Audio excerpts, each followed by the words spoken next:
Namaste, Vanakkam.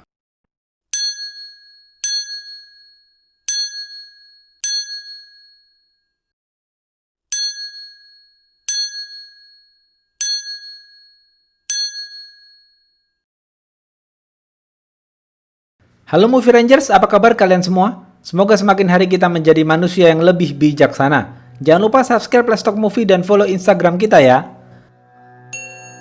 Hari ini Bang Jeder akan menceritakan film mini series India berbahasa Tamil yang berjudul Pava Kadaigal dengan skor IMDb 8,1.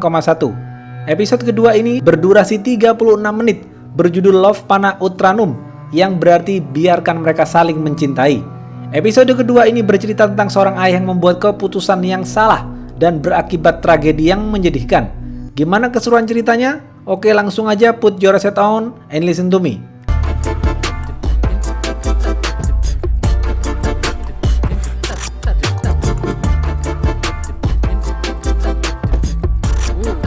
Pemeran-pemeran film ini ada Adi.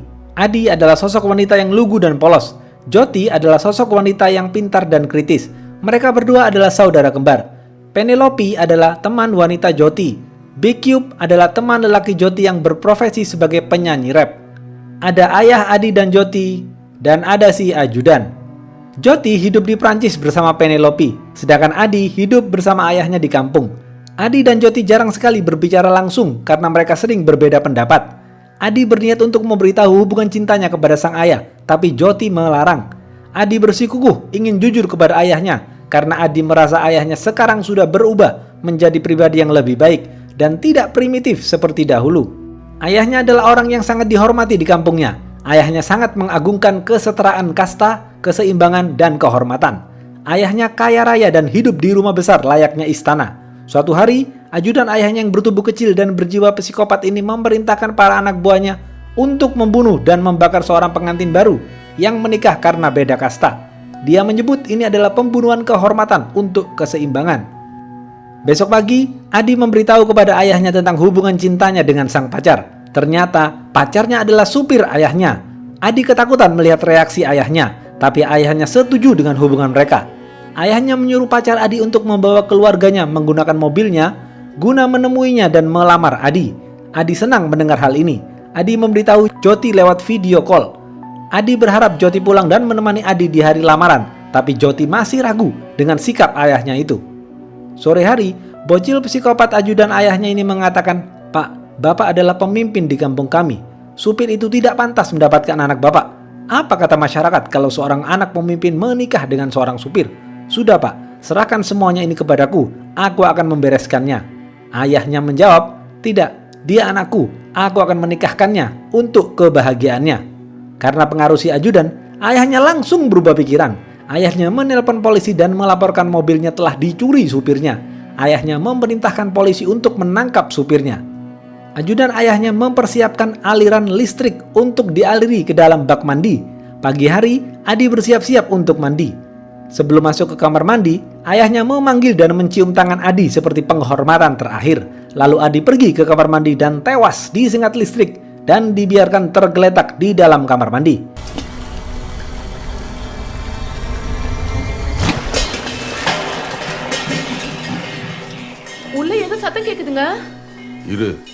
Ayah dan ajudannya terlihat sangat menikmati kematian Adi. Tiba-tiba, Jyoti datang bersama Penelope dan Big Cube. Jyoti mengatakan, "Halo ayah, apa kabar? Jangan bilang Adi aku pulang. Aku ingin memberi dia kejutan." Lalu Penelope ingin pergi ke kamar mandi. Ayah dan ajudannya ketakutan. Ajudannya mengantarkan Jyoti ke kamar mandi belakang. Penelope melihat kamar mandi utama tertutup dan airnya tumpah-tumpah keluar. Penelope merasa ada yang tidak beres. Ma, enggak apa? அவங்கள கூட்டு வரது போயிருக்கோமா மூஞ்சிலேயே காட்டி கொடுத்துருவல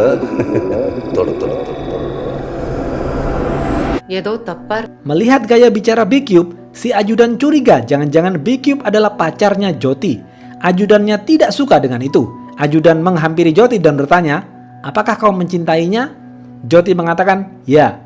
Ajudannya lapor kepada ayahnya dan ayahnya memerintahkan untuk membunuh mereka bertiga. Setelah dari kamar mandi, Penelope bilang kepada Jyoti bahwa ada yang tidak beres. Mereka mencoba menelpon Adi tapi tidak diangkat. Mereka mulai panik. Lalu ayahnya menyuruhnya untuk makan siang bersama. Setelah makan siang bersama, Baekhyun menghilang. Jyoti dan Penelope mencari Adi tapi tidak ketemu.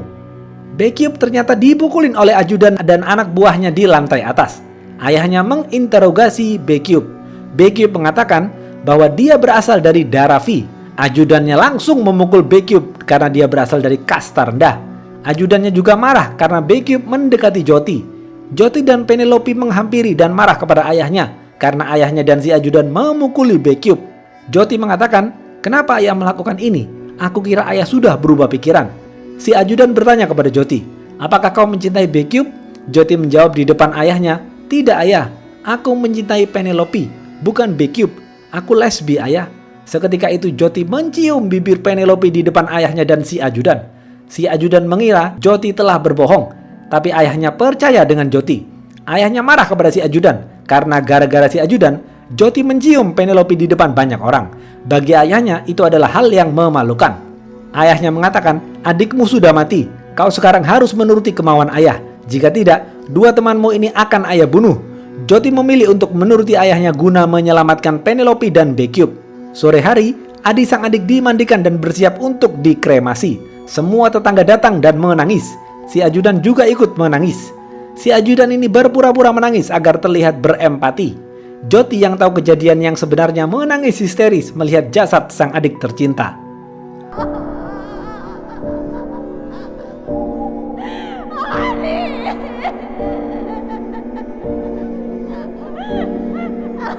Polisi Bahlul melapor kepada ayah Adi bahwa supirnya sudah dibunuh dan dibuat seperti kecelakaan. Dia lalu mengusir Penelope dan Baekhyun agar segera pergi dari rumahnya dan tidak diperbolehkan untuk kembali. Jyoti sekarang hidup bersama ayahnya. Jyoti terus merenungi kesedihannya atas kematian sang adik. Jyoti juga tidak suka hidup di rumah ayahnya. Jyoti mengatakan bagaimana ayah bisa lebih mencintai kesetaraan kasta, kehormatan daripada anak ayah sendiri, keluarga ayah, dan cinta. Cinta tidak diatur oleh kesetaraan dan kehormatan ayah. Cinta itu terjadi begitu saja. Aku seperti mati hidup di sini ayah. Bunuh saja aku agar aku tidak menderita seperti ini terus. Sebentar lagi Penelope dan Baekhyun datang. Aku akan pergi dengan mereka. Jika ayah menghentikanku, aku akan bunuh diri. Aku ingin pergi jauh dari sisimu dan hidup damai ayah. Jyoti lalu mencium tangan sang ayah. Ayahnya seketika itu teringat akan Adi. Beberapa saat kemudian Penelope dan Baekhyun datang menjemput Jyoti. Si ajudan berlari untuk menggagalkan kepergian Jyoti, tapi sang ayah melarangnya. Sang ayah sudah merelakan kepergian Jyoti. Di dalam mobil, Penelope melakukan video call dengan ayah Jyoti dan mengatakan, "Terima kasih Pak, Bapak sudah membiarkan Jyoti pergi. By the way Pak, Jyoti tidak lesbi. Dia normal seperti wanita lainnya." Jeder. Itu semua hanya akting untuk melindungi Baekhyun. Jyoti sangat mencintai Baekhyun. Tidak pernah ada yang salah dengan jatuh cinta. Setiap orang berhak mencintai siapapun. "Pak, tolong berikan teleponnya kepada si bocil ajudan Bapak itu." Ayahnya memberikan HP-nya kepada si ajudan. Jyoti mengatakan sambil tertawa puas, "Mati saja kau, bajingan berbisa." Penelope lalu memberikan HP-nya kepada Baekhyun. Baekhyun membalas perbuatan si ajudan dengan bernyanyi rap dengan tema cinta.